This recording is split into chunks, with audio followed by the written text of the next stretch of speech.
This is Barton Simmons, and I'm here in the 247Sports film room and taking a deep look at Penn State and their linebacker recruiting specifically, because I really believe that in terms of recruiting off-the-ball linebackers, no one is evaluating and recruiting it better than Penn State right now. It starts with Micah Parsons, who's on campus and led the team in tackles as a true freshman.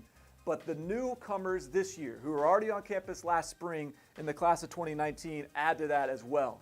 One of them is Brandon Smith, who fits that long, rangy mold, but look at his ability to play low, hawk down the football, and be disruptive with it with those long, aggressive, powerful arms. And he fits the mold of these 6'4", 6'5" linebackers, Tremaine Edmonds, Zach Cunningham, of a guy that plays physical despite that length. You have to be able to play in the box, and I think that Brandon Smith has that despite having the length of a guy that plays on the edge. Lance Dixon joins him, and I think Lance Dixon could have maybe even a higher ceiling because he is someone that is so athletic, and you see it on offense.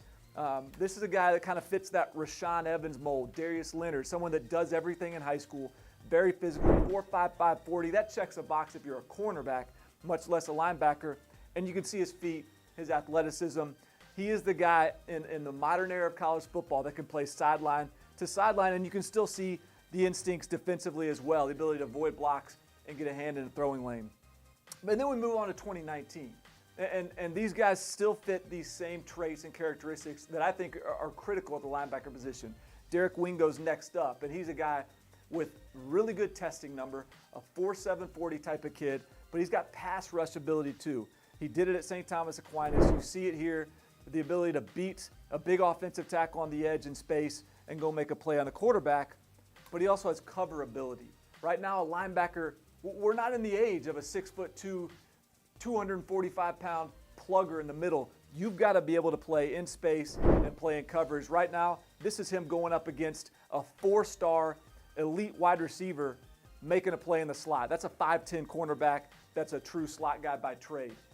The final trait that I think is really important at the linebacker position is athletic versatility, athletic diversity. And Curtis Jacobs is a guy that really fits that mold.